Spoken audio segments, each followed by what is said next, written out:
A nossa geração,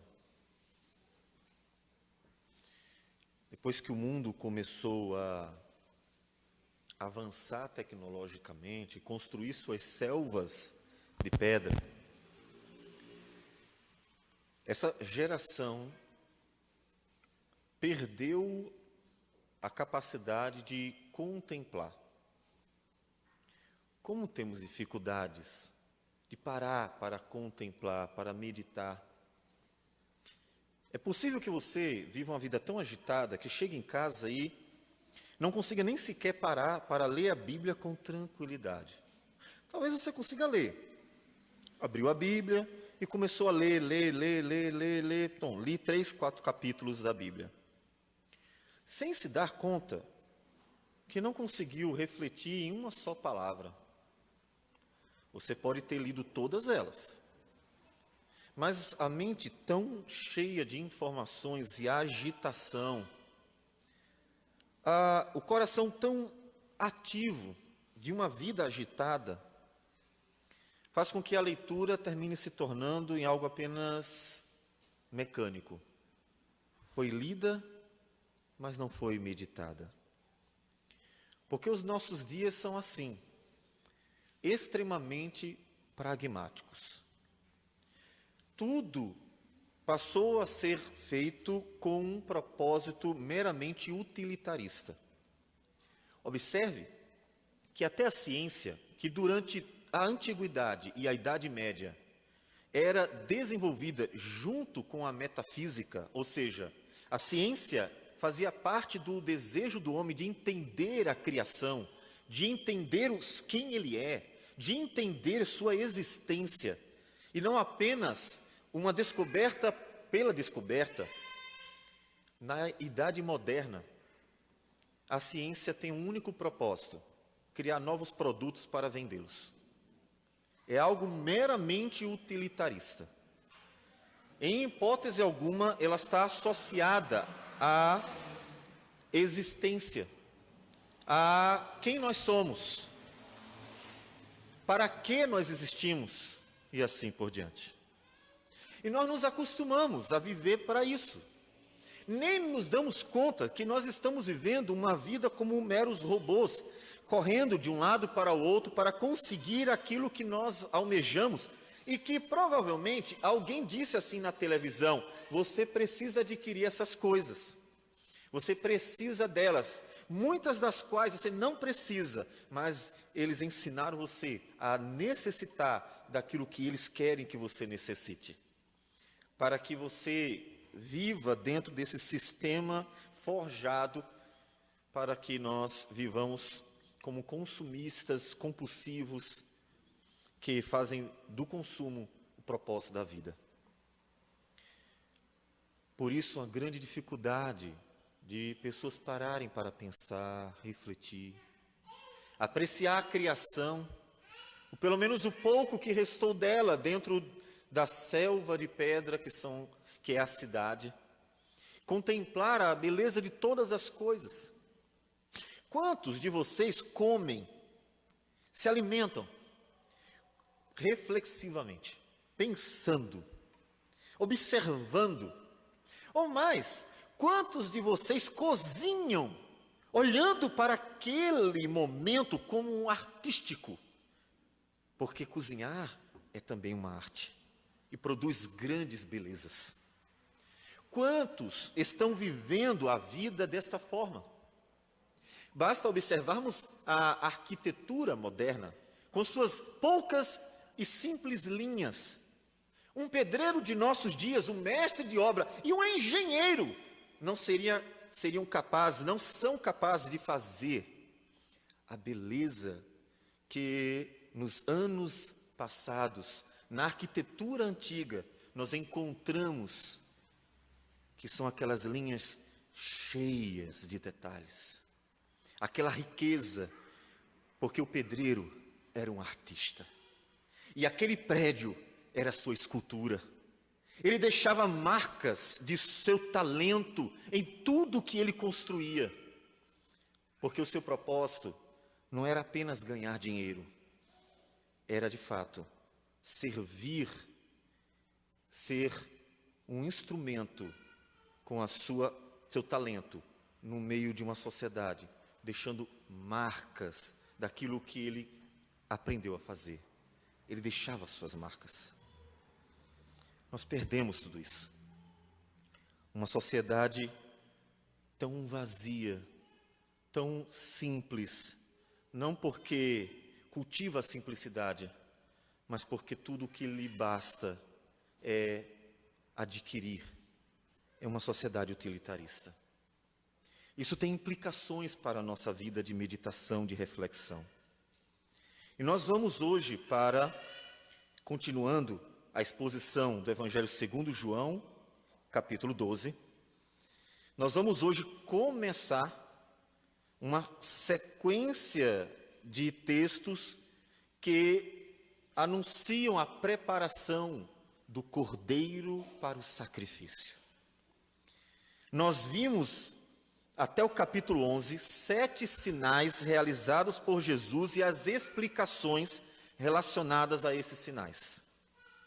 Nós vimos como Jesus mostrou que ele é o enviado do Pai, o Filho de Deus, tanto por causa dos sinais realizados, quanto pela explicação a respeito deles ou em torno deles. Agora, o Cordeiro está sendo preparado para o sacrifício. E a partir do capítulo 12, o Senhor Jesus vai anunciando a sua morte, a morte na cruz. Nós vamos fazer a leitura de João 12, de 1 a 11. Versículos de 1 a 11. Diz assim a palavra do Senhor. 6 dias antes da Páscoa, foi Jesus para Betânia, onde estava Lázaro, a quem ele ressuscitara dentre os mortos. Deram-lhe, pois, ali uma ceia. Marta servia, sendo Lázaro um dos que estavam com ele à mesa. Então, Maria, tomando uma libra de bálsamo de nardo puro, muito precioso, ungiu os pés de Jesus e os enxugou com os seus cabelos. E encheu-se toda a casa com o perfume do bálsamo. Mas Judas Iscariotes, um dos seus discípulos, o que estava para traí-lo, disse: por que não se vendeu este perfume por 300 denários e não se deu aos pobres? E isto disse ele, não porque tivesse cuidado dos pobres, mas porque era ladrão, e tendo a bolsa, tirava o que nela se lançava. Jesus, entretanto, disse: deixa que ela guarde isto para o dia em que me embalsamarem, porque os pobres sempre os tendes convosco, mas a mim nem sempre me tendes. Soube numerosa multidão dos judeus que Jesus estava ali, e lá foram, não só por causa dele, mas também para verem Lázaro, a quem ele ressuscitara dentre os mortos. Mas os principais sacerdotes resolveram matar também Lázaro, porque muitos dos judeus, por causa dele, voltavam crendo em Jesus. Senhor Deus amado, tua palavra é o teu poder para a salvação. Por meio dela, Senhor Deus, nós temos vida eterna. Pedimos que o Senhor nos conduza pelo Espírito Santo para que compreendamos a tua palavra e para que nós possamos aplicar a nossa vida, para que o pecador se converta e para que o teu povo seja edificado, para que a sociedade, aqueles que puderem ouvir, venha a ser impactada e para que, ó Deus, aqueles que já se achegam a ti, possam, Senhor Deus, se alegrar nos teus poderosos feitos. Fala conosco, Senhor Deus, pela tua palavra. É o que nós pedimos, em nome do Senhor Jesus. Amém, Senhor. Amém. 6 dias antes da Páscoa. Observe que o tempo até a crucificação começa a ser contado. Versículo 12 vai para o 5º dia. No dia seguinte, E assim vai. São os últimos dias do Senhor Jesus antes da crucificação, uma semana antes. Portanto, como nós falamos, capítulo 12 para frente, nós teremos uma semana repleta de ensinamentos, preparando os discípulos para o que aconteceria, a crucificação. E, para começar essa semana, o Senhor Jesus estava comendo na casa de um homem, que aqui aparenta ser o Lázaro, mas não era o Lázaro, mas de um homem da aldeia de Lázaro, lá de Betânia. Para entendermos quem é este, nós precisamos ir para Marcos 14, versículo 3. E este texto, que é um paralelo do texto que nós lemos, nos dará informações a mais para nos situar melhor sobre o que aconteceu. Diz o texto o seguinte, Marcos 14, versículo 3 a 9. Estando ele em Betânia, reclinado à mesa, em casa de Simão, o leproso, este é o homem. Na verdade, ele não está na casa de Lázaro, mas de Simão, o leproso. Lázaro foi convidado. Eles estão alegres pela ressurreição de Lázaro. Eles estão felizes pelo que Deus fez com aquela família. E eles ali estão comendo, estão se alegrando por tudo isso aí. Então, diz o texto ainda, veio uma mulher trazendo um vaso de alabastro com preciosíssimo perfume de nardo puro.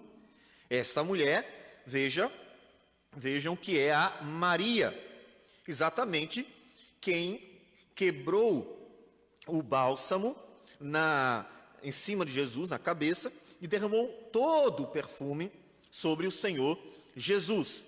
Em Marcos não há o nome, em João há a Maria. E quebrando o alabastro, derramou o bálsamo sobre a cabeça de Jesus. Indignaram-se alguns entre si e diziam, para que este desperdício de bálsamo? João nos diz que foi Judas quem suscitou esse diálogo. Provavelmente não só ele entrou no assunto, porque em Marcos diz que indignaram-se, mas em João é dito que Judas foi aquele que suscitou a questão, e com um propósito, ele ter como roubar este dinheiro, como fazia frequentemente da bolsa comum que Jesus e os discípulos tinham, que era o depósito deles para a manutenção da obra de Jesus. Tendo em vista que muitas pessoas ofertavam, mulheres ricas ofertavam, e Jesus e os discípulos que viviam integralmente para o ministério, pregando a palavra do Senhor de aldeia em aldeia, tinham sustento, e esse sustento estava ali na bolsa. Por isso que Jesus disse que eles deveriam fazer isso, comprar isso ali, e o material para a Páscoa eles conseguiram porque eles tinham dinheiro, e assim funcionava. Mas Judas, ele como um ladrão, estava de vez em quando tirando da bolsa o que pertencia a todos eles, os discípulos. E o texto continua. Porque esse perfume poderia ser vendido por mais de 300 denários e dar-se aos pobres, e murmuravam contra ela. Mas Jesus disse, deixai-a, porque a molestais? Ela praticou boa ação para comigo. Porque os pobres sempre os tendes convosco, e quando quiserdes, podeis fazer-lhes bem, mas a mim nem sempre me tendes.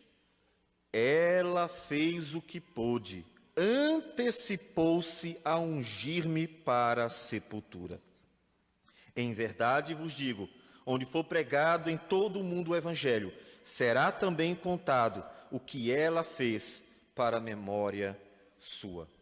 Então, nós descobrimos onde Jesus está, na casa de Simão, o leproso. E eles estão ali, com certeza, se alegrando pelo que o Senhor Jesus fez.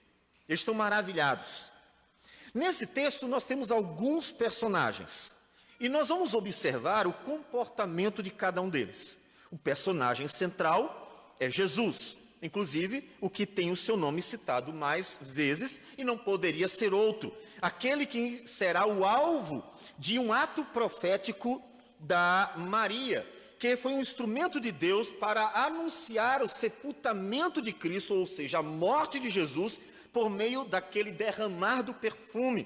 E Jesus disse que ela antecipou os cuidados que se tinha para sepultar um morto, tratando com os perfumes adequados para o sepultamento.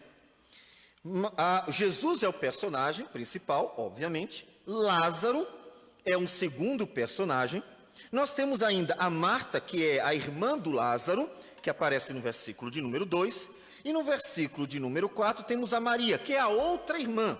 Nós encontramos essa família no capítulo anterior. Quem não fez a leitura ou esteve acompanhando a exposição do texto, precisa saber que no capítulo 11 de João, Jesus ressuscita Lázaro, que estava há 4 dias sepultado. Lázaro estava morto. Marta e Maria haviam buscado o Senhor Jesus quando ele estava próximo. Ali acontece um diálogo. Jesus apresenta-se como aquele que é a própria vida, e logo em seguida ele ressuscita Lázaro, sendo glorificado diante de todos. Agora eles estão num jantar, numa refeição, numa ceia. Eles estão comendo e se alegrando pelos poderosos feitos do Senhor. Temos então a Maria, fechando a família, Lázaro, Marta e Maria.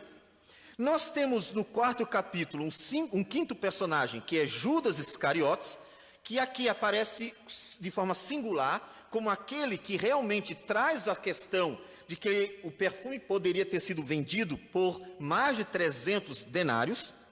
Nós temos, depois de Judas Iscariotes, no versículo 9, os judeus que vão ao encontro de Jesus e de Lázaro para ver a maravilha, para se confraternizar com o próprio Lázaro. E por fim, nós temos um sétimo personagem, um conjunto de personagens que são os principais sacerdotes. São 7 personagens. E cada um deles tem uma reação diferente diante do Senhor Jesus, sendo um deles, na verdade, o próprio Senhor Jesus. No versículo de número 2 diz assim: deram-lhe, pois, ali uma ceia. A ceia tem a ver com o fato de Jesus e Lázaro estarem ali, com tudo o que aconteceu. Estão celebrando, como nós falamos. E diz o texto que Marta servia, sendo Lázaro um dos que estavam com ele à mesa. Marta estava servindo. E no texto, versículo 3, diz que então Maria, a irmã de Marta, ela se aproxima com o bálsamo e o derrama sobre o Senhor Jesus. Nós precisamos ir para o texto de Lucas, porque novamente nós vamos encontrar exatamente aquilo que Jesus já havia dito para elas. Marta e Maria, Lucas capítulo 10, versículo 38 a 42. Fantástico, encontramos a mesma atitude que nós vemos em Lucas 10, permanecer presente em João 12. As duas mulheres têm características bem distintas. Marta gosta de servir. Marta é uma pessoa dedicada, é trabalhadora. Marta é ativa. E Maria, ela tem algo a mais. A Maria, ela viu em Jesus o que parece que Marta não conseguia ainda compreender com perfeição. O texto de Lucas diz assim, Lucas 10, 38. Indo eles de caminho, entrou Jesus num povoado, e certa mulher chamada Marta hospedou-o na sua casa.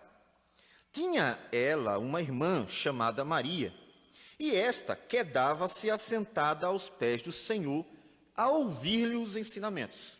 Maria estava quietinha, aos pés do Senhor Jesus, e Jesus ensinando. Que privilégio! uma mulher ouvindo, aprendendo diretamente de um rabino, isso não era algo comum. Maria não perdeu tempo. Maria viu a doçura, a graça, a misericórdia, o amor e a vontade de Jesus de ensinar a palavra de Deus para quem quisesse ouvir. Maria, que não estava acostumada a ter um homem, principalmente um rabino, dedicando atenção a ela para ensinar-lhe a palavra do Senhor, ela que estava sedenta por conhecer a palavra de Deus, estava ali quietinha, ouvindo Jesus falar, aproveitando cada minuto daquela presença singular do Senhor Jesus. Versículo 40 diz: Marta agitava-se de um lado para o outro, ocupada em muitos serviços. Ela não estava desprezando Jesus. Não devemos tratar desta forma. Porque a Marta estava preocupada em servir bem a Jesus. Ela estava preocupada em fazer aquele cafezinho, aquele bolinho, aquele pãozinho, aquela tortinha, e tudo aquilo que uma mulher gosta de fazer para dar do melhor aos seus hóspedes. E ela estava agitada, observe que ela estava para lá e para cá. Ela estava fazendo isso, não ouvindo Jesus falar, aprendendo enquanto tomava uma coisa ou outra, fazia uma coisinha aqui ou outra. Ela estava agitada, ela estava apreensiva, ela precisava dar o melhor para o Senhor Jesus. Ela estava preocupada com o que ela podia fazer por Jesus, sem perceber que, na verdade, ela devia se preocupar com o que o Jesus tinha para fazer por ela. Como Maria viu. Então se aproximou de Jesus e disse: Senhor, não te importas de que minha irmã tenha deixado que eu fique a servir sozinha? Ela se sentiu uma vítima da indiferença da irmã para com a agitação dela. A irmã está sendo muito mal educada, um hóspede desta natureza, um rabino na minha casa, e não vem fazer nada, não ajuda. Chama a atenção dela, Senhor. Ordena-lhe, pois, que venha ajudar-me. Ela não esperava ouvir o que Jesus disse. Respondeu-lhe o Senhor: Marta, Marta, andas inquieta e te preocupas com muitas coisas. Entretanto, pouco é necessário, ou mesmo uma só coisa. Maria, pois, escolheu a boa parte, e esta não lhe será tirada. A Marta é quem precisava ouvir do Senhor, Ele chamando para sentar-se junto a Maria. Marta, deixa tudo isso, não preciso de nada disso, mas você precisa ouvir a palavra de vida que eu trouxe, que eu tenho para dar. Sente-se do lado de sua irmã e venha ouvir o que eu tenho a dizer para você. Observe que em João as duas são ainda as mesmas irmãs, as mesmas características. Marta está preocupada para lá e para cá servindo. Deram-lhe, pois, ali uma ceia. Marta servia, sendo Lázaro um dos que estavam com ela mesma. Marta estava fazendo o quê? O que ela gostava, servir.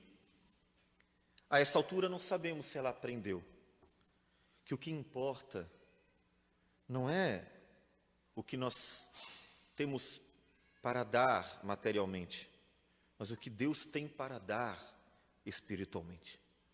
Não é o que eu posso fazer, mas o que Ele pode fazer por mim. O que Ele pode fazer. Aproveitando então o texto de Lucas, você se parece com quem? Marta ou Maria? A nossa sociedade é completamente semelhante a Marta. E provavelmente você cresceu num ambiente assim, preocupado com o que fazer, agitado com muitas coisas. Mesmo os cristãos mais bem intencionados podem cometer este mesmo erro.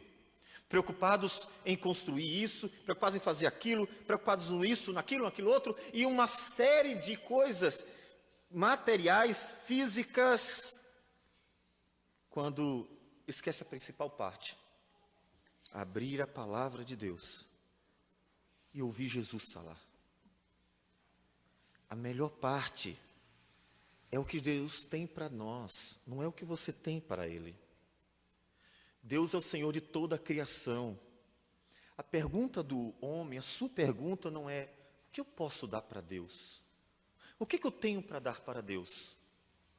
A sua pergunta é: o que Deus quer me dar? O que Deus tem para mim? A sua palavra. Somos nós que precisamos dEle, e não Ele que precisa de nós. Por isso é o que nós podemos receber do Senhor. Nós precisamos ouvir a sua voz. Então, nesse outro momento, Maria surpreende. Observe o resultado de uma mulher que se prostrou aos pés do Senhor Jesus para ouvir Jesus falar. Ela apenas ouvia, meditava, a sua alma foi impactada, e olha o resultado. Que resultado tremendo que a palavra de Deus, a palavra do Senhor Jesus, trouxe ao coração de uma mulher sedenta por ouvir a palavra de Deus. Ela veio adorar Jesus e se tornou um instrumento lembrado por todas as gerações para anunciar a morte do Senhor Jesus. O texto nos diz então que Maria, versículo 3, tomou uma libra, ou litra, como seria a pronúncia mesmo, de bálsamo de nardo puro, muito precioso, ungiu os pés de Jesus e os enxugou com os seus cabelos. Como nós vimos em Marcos, ela não jogou aos pés do Senhor Jesus. Diz o texto, lá em Marcos, no capítulo 3, versículo 3, melhor dizendo, que quebrando o alabastro, derramou o bálsamo sobre a cabeça de Jesus. Então significa que o bálsamo foi derramado no corpo inteiro de Jesus, da cabeça aos pés. João foca nos pés, porque ela vai enxugar os pés do Senhor Jesus com o cabelo, mas ela derramou sobre o corpo do Senhor Jesus. E o texto diz que este bálsamo de nardo puro, muito precioso, em todos os evangelhos que mencionam Mateus, Marcos e João, dizem que o valor era de 300 denários. Arredondando, ela derramou sobre Jesus o perfume que custava o salário de um ano inteiro de trabalho. Um ano inteiro de trabalho de uma família simples, claro. Um ano inteiro. Um bálsamo muito precioso. E ela jogou sobre Jesus. Observe a noção de valor que esta mulher tem acerca de quem está ali. O valor do perfume, que ela sabia muito bem qual era, não era nada comparado ao que Jesus fez pelo seu irmão. Judas não considerou isso. Ah, que desperdício! Ela poderia se virar para Judas e dizer: Judas, meu irmão vale quanto? Ele trouxe vida, meu irmão. Ele ressuscitou o meu irmão. Isso é pouco diante do que ele fez. Então, ela não tem nenhuma pena de derramar todo aquele perfume diante do Senhor. Você tem uma noção do que Deus fez por você? Maria sabia do valor do que Jesus havia feito. Como nós falamos, o capítulo 11 conta a ressurreição. Jesus trouxe à vida o amado irmão de Maria. O que seriam 300 denários? O que seria o trabalho de um ano inteiro comparado com a vida que Jesus deu ao seu irmão? Nada. Quanto vale o que Jesus fez por você? Quanto vale? Veremos na sua dedicação a Ele. Veremos na sua vida entregue a Ele. Veremos no seu envolvimento para com Ele. Certa vez, Jesus estava na casa de um fariseu e chega uma mulher e começa a chorar nos pés dele. Chorar. e enxugando com os pés, com o cabelo, do mesmo jeito, está se humilhando. Aqueles homens, que se consideravam muito santos, por sinal, criticam. Se ele soubesse que é uma prostituta, se soubesse quem é essa mulher, ele não teria deixado que ela fizesse isso, nem que tocasse nele. Era assim que eles tratavam as mulheres prostitutas, mesmo as que queriam conhecer a Deus. Então Jesus conta uma parábola. E nessa parábola, sobre aquele que devia muito, outro que devia pouco, ele pergunta: quem vai amar mais? Aquele que devia muito e foi perdoado, ou que devia pouco e foi perdoado? Quem é que vai amar mais o Senhor que perdoou? A resposta é óbvia: o que vai amar mais. Ele então diz: aquela mulher, ela foi muito perdoada, por isso tudo isso. Por isso ela lavou os meus pés, enxugou com seus cabelos e não para de me beijar os pés. Porque ela foi muito perdoada, ela sabe a noção dos seus pecados, ela sabe o quanto ela precisa do perdão. Você não tem a menor noção do que você precisa, porque você se acha justo aos seus próprios olhos. É a mensagem que Jesus queria deixar para aquele homem. Você tem uma noção do que Jesus fez por você? Quanto maior for a noção do homem acerca de sua miséria, maior será o seu amor ao Senhor.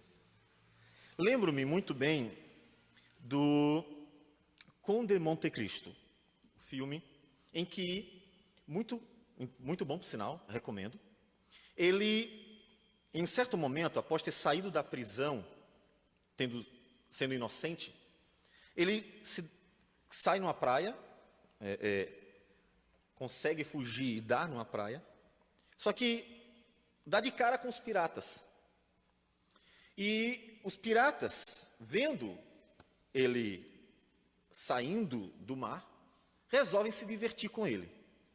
Um dos servos do capitão havia roubado. Então eles estavam decidindo matá-lo. Mas acharam mais interessante se divertir. Vamos fazer o seguinte: vamos colocar esses dois aí para lutar. Aquele que viver fica conosco. O outro, então, recebeu o seu prêmio. E aí os dois começam a lutar. Aquele que é o Conde de Monte Cristo vence a luta. Mas, no momento em que ele poderia matá-lo, ele não só poupa a vida dele, mas ele intercede por ele. Poupem este homem, e vocês terão 2 servos neste navio. Eles aceitam. E o que nos interessa é a fala daquele homem que teve a sua vida poupada. Serei grato por toda a minha vida. E o comportamento dele é de um servo fiel, grato por ter sido poupado naquele dia. Quando nós temos uma noção da dimensão do quanto devemos e fomos perdoados, nós agimos em acordo, entregando o nosso melhor ao Senhor. A Maria demonstrou que tinha uma consciência do que Jesus fez por ela. Quando nós damos ao Senhor o melhor, nós estamos mostrando consciência do que o Senhor fez por nós. Mas quando nós desprezamos o Senhor, quando o culto não é tão importante, quando viver para a glória de Deus não é tão importante, quando ler a Bíblia não é tão importante, quando orar não é tão importante, quando estar andando com Deus não é tão importante, quando buscar uma vida para a glória dEle, lutando contra os próprios pecados, não é tão importante, nós demonstramos que não temos uma noção da dimensão da miséria em que nós estávamos mergulhados. Não temos uma noção do tamanho do juízo vindouro que será derramado sobre aqueles que não conhecem e não andam com o Senhor. Porque se tivesse uma noção do tamanho do perdão, a própria vida seria considerado pouco para ser dado ao Senhor. Você tem uma noção do que Deus fez? Você tem uma noção do tamanho do preço que Jesus pagou na cruz do Calvário por nós? Então, por que acha que é um sacrifício ir ao culto quando está chovendo? Por que acha que é um sacrifício ler a Bíblia nos dias em que está cansado?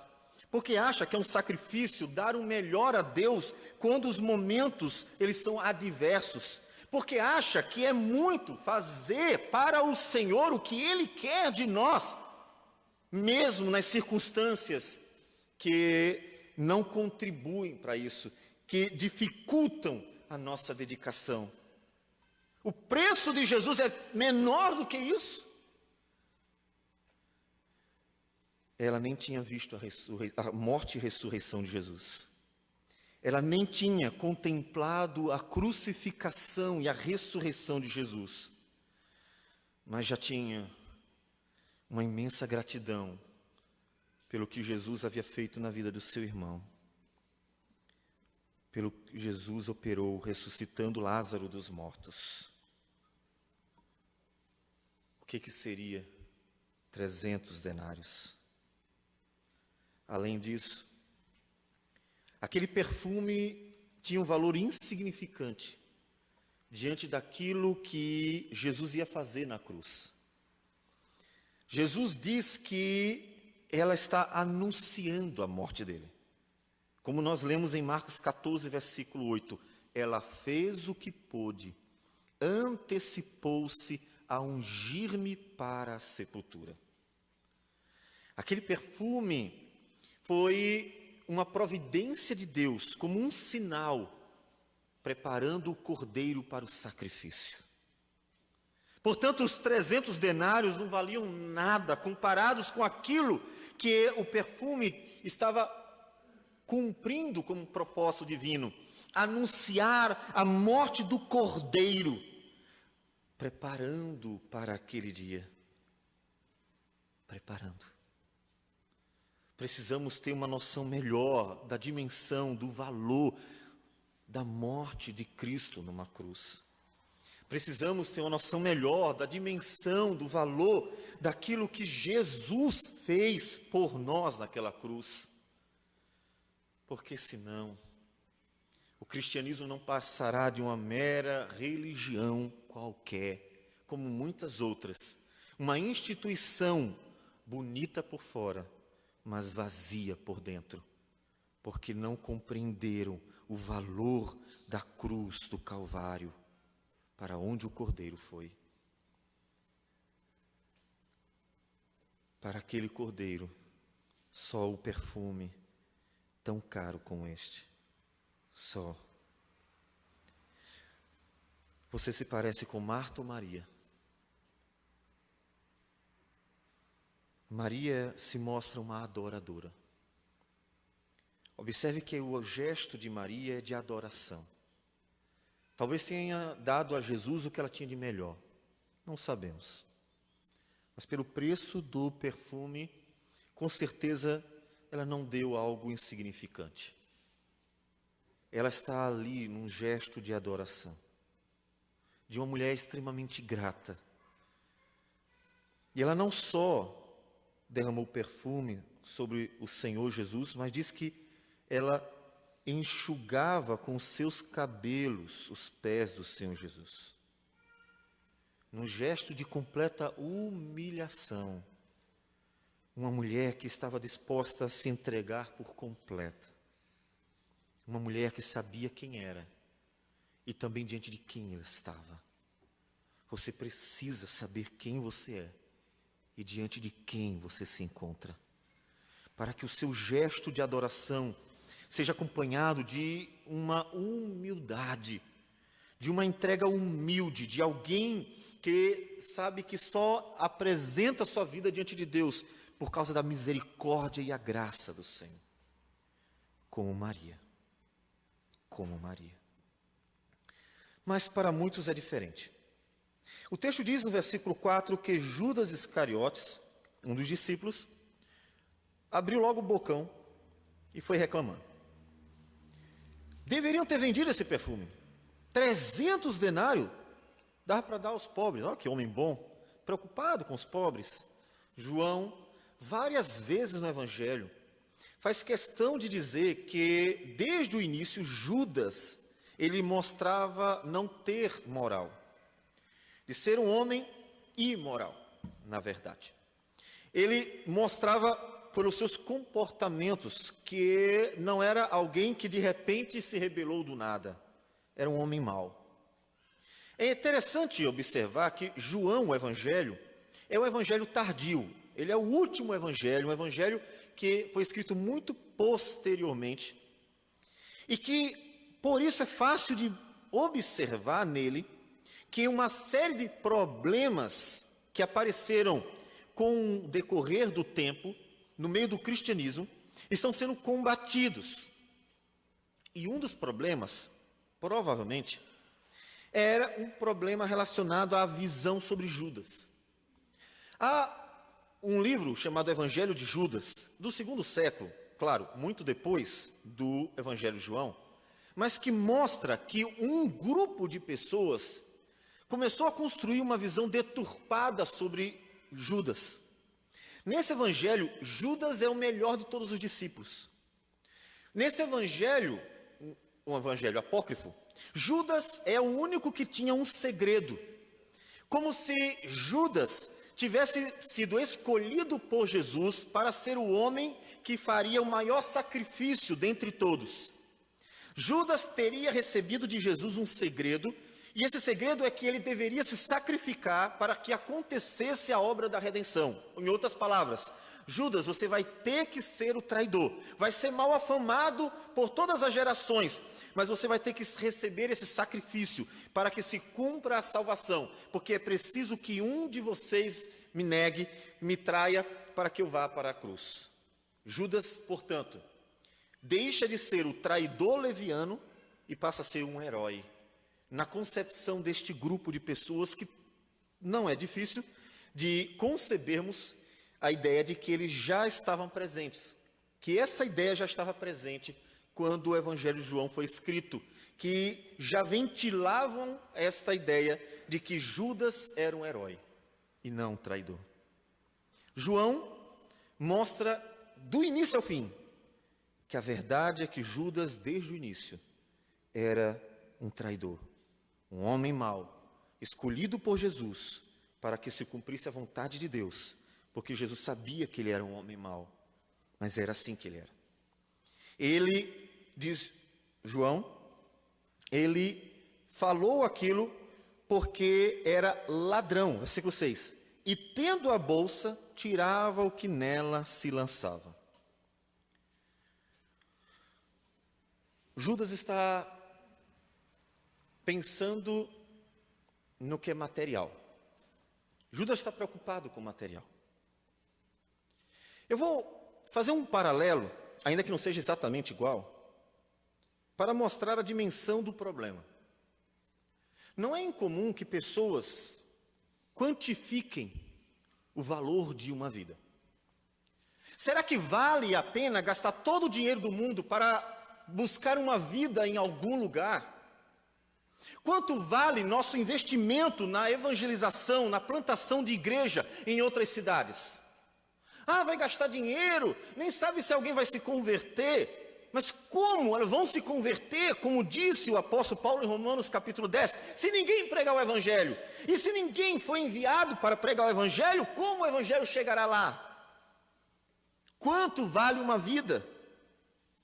A pobreza, a miséria da alma de Judas Iscariotes pode ser vista quando nós, em nossos dias, encontramos pessoas quantificando o valor de uma vida. A salvação de uma só vida vale mais do que o preço gasto com todos os prédios que nós construímos para servir de lugar de culto ao Senhor. Esses prédios ruirão. E os mais bonitos, mesmo os mais bonitos, cairão. Mas a alma do homem, esta é eterna. Portanto, não dá para medir o preço, a não ser pela cruz do Calvário. Lembremos do que o apóstolo Pedro nos diz em sua carta, sobre o preço que foi pago para nós sermos salvos. O preço que Jesus pagou pela nossa redenção, Pedro nos diz que não foi ouro nem prata, mas o sangue do Cordeiro de Deus. Nem ouro, nem prata. Quanto vale uma vida? Não. O propósito da igreja não é um propósito social, uma obra social. O propósito da igreja não é aquela ideologia da missão integral, ainda que ela também deva ser uma bênção para a sociedade. O propósito da igreja é glorificar a Deus pela pregação da palavra, por meio da qual vidas são salvas. 300 denários dados aos pobres não salvarão uma só alma.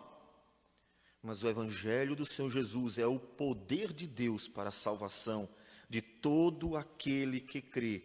Como nos diz o apóstolo Paulo em Romanos capítulo 1, pois não me envergonho do evangelho, porque é o poder de Deus para a salvação de todo aquele que crê, primeiro do judeu e também do grego. Por isso que esforços e dinheiro jamais deverão ser um problema, um obstáculo para irmos atrás das pessoas, para plantarmos igreja, não só como fizemos e estamos fazendo em Vacaria, mas em todos os lugares que o Senhor quiser nos levar. Afinal, é Deus que decide onde, quando Ele quer salvar, quer que nós levemos o Evangelho. Paulo queria ir para um lugar, Deus disse, vá para outro. É Deus quem decide, não nós. Fazemos planos, mas a resposta certa vem do Senhor. O que importa é que nós entendamos que a igreja tem uma missão, e a missão é levar o Evangelho Redentor. O que Judas não compreendia de forma alguma, de modo algum. Jesus então adverte, versículo 7. Deixa a mulher, o que ela fez é muito mais importante do que vocês imaginam. O que ela fez, como nós mencionamos já, foi antecipar a unção de Jesus, ou a preparação de Jesus para a sepultura. Uma mulher que primeiro mostrou um interesse pleno na palavra, ouvindo o Evangelho. Agora se mostra como uma mulher ali para adorar ao Senhor, disposta a dar o melhor para o Senhor. É também uma mulher que é instrumento de Deus para anunciar a morte do Senhor. Deus quer de nós é que nós o glorifiquemos.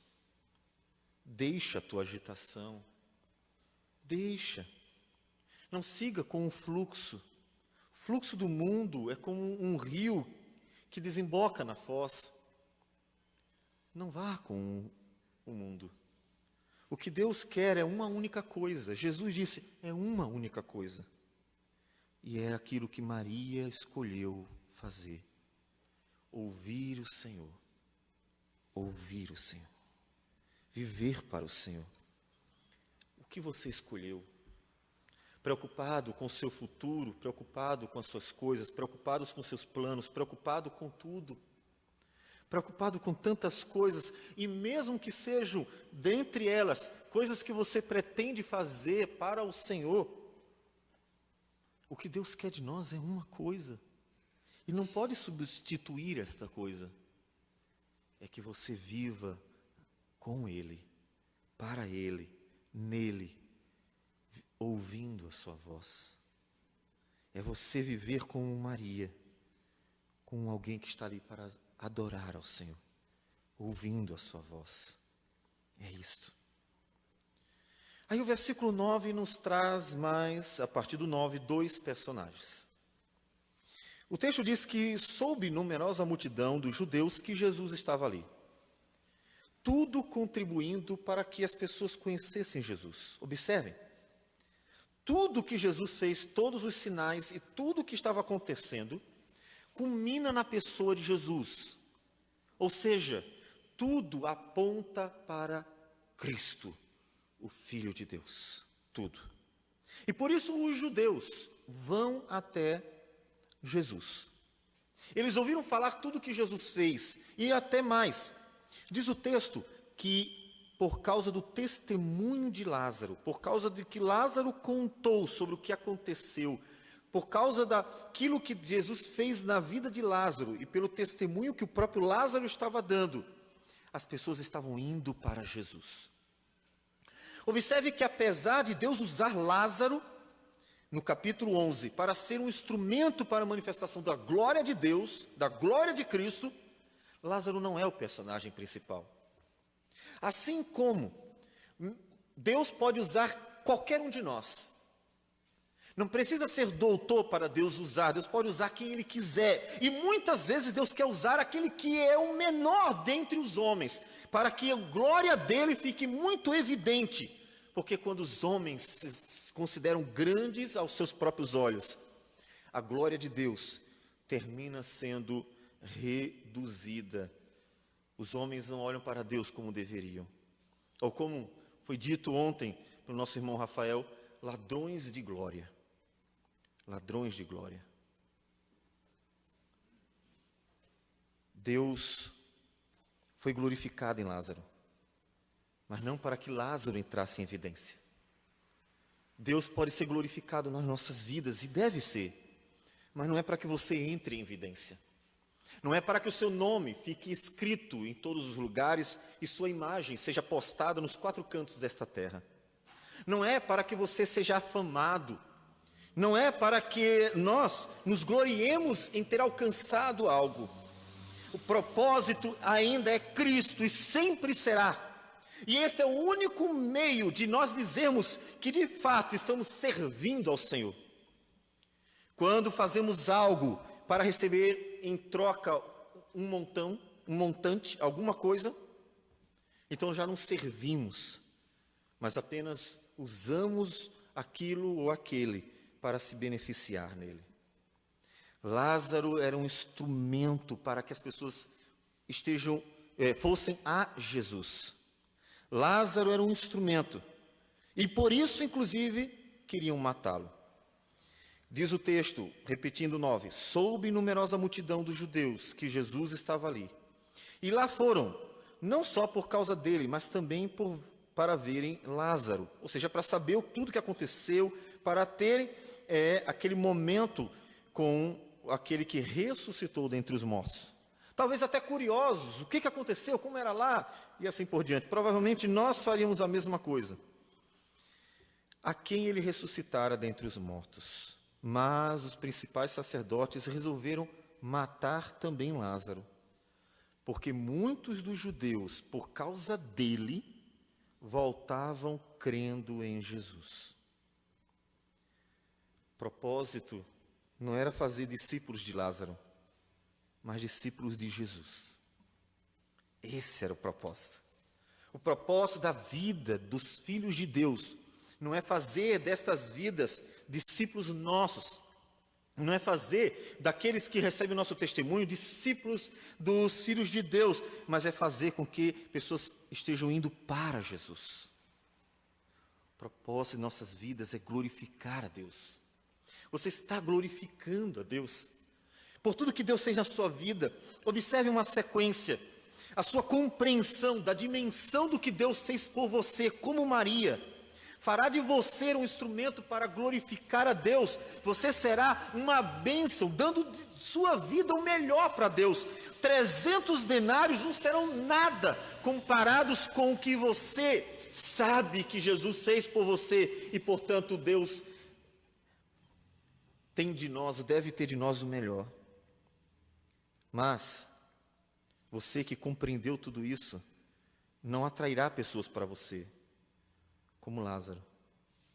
Lázaro atraiu pessoas para Jesus.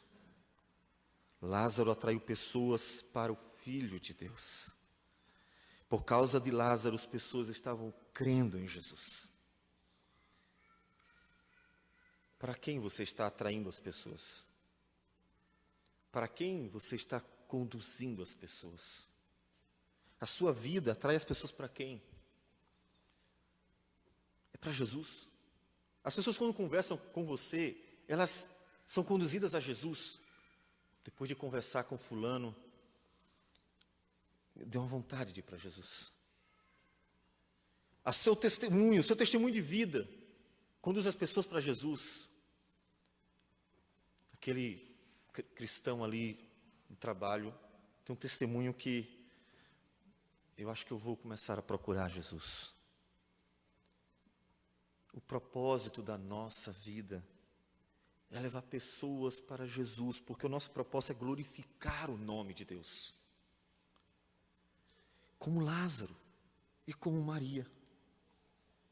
O nosso propósito não é estar agitado para lá e para cá, tentando aproveitar a vida ao máximo, ou ter ao máximo. Nosso propósito é glorificar a Jesus.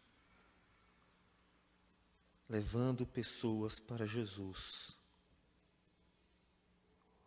É isso que Deus quer de nós. Você é um adorador como Maria, uma testemunha fiel como Lázaro. É isso que Deus quer de nós. É isso que Deus quer de você. Tão preocupado com tantas coisas, quando uma coisa só Deus quer, que você viva para a glória dEle, ouvindo a sua palavra, adorando ao Senhor, porque é tudo que Deus quer de nós. Isso tem implicações? Tem. Veja que Lázaro vai pagar um preço por isso. A Bíblia não nos diz o que aconteceu com Lázaro. Se mataram, não mataram, aconteceu alguma coisa com ele. Em nenhum momento nos diz mais, nos é dito o que aconteceu com Lázaro. Mas Lázaro começou a ser mal visto e perseguido, porque Lázaro glorificou a Jesus. Porque pessoas estavam indo a Jesus por causa dele. Você está disposto a dar a sua vida toda para o Senhor? E está disposto a pagar o preço por isso? Não porque Deus precise de nós, mas é porque é isso que Deus quer de nós, que entreguemos a vida para Ele, toda.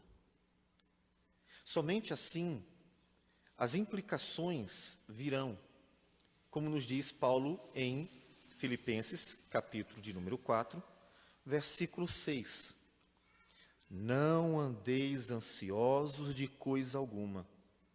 Em tudo, porém, sejam conhecidas diante de Deus as vossas petições, pela oração e pela súplica com ações de graça.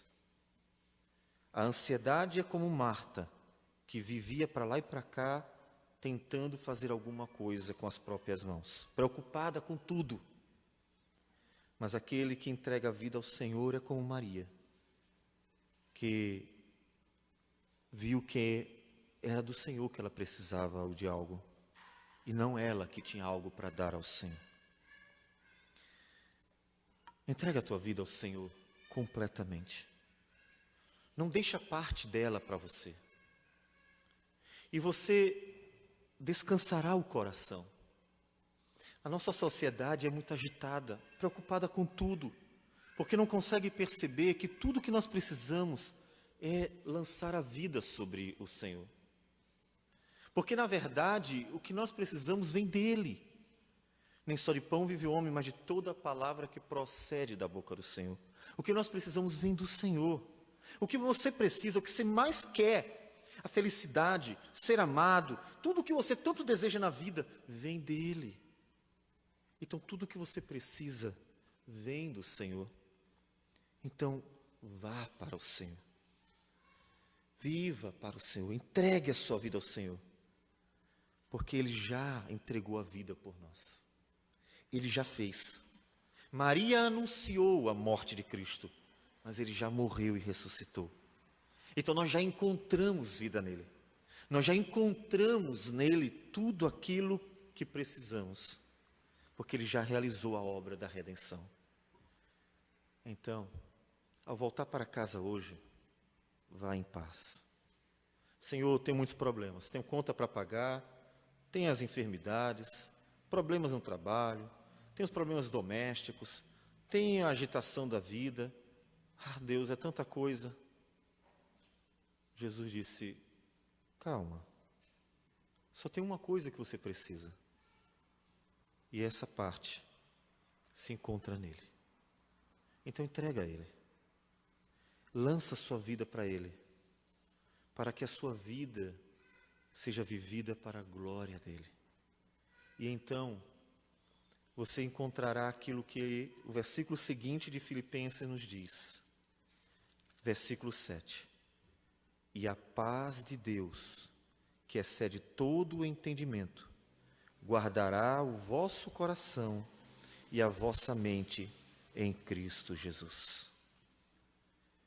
Você descansará em Deus quando realmente você estiver vivendo para Deus.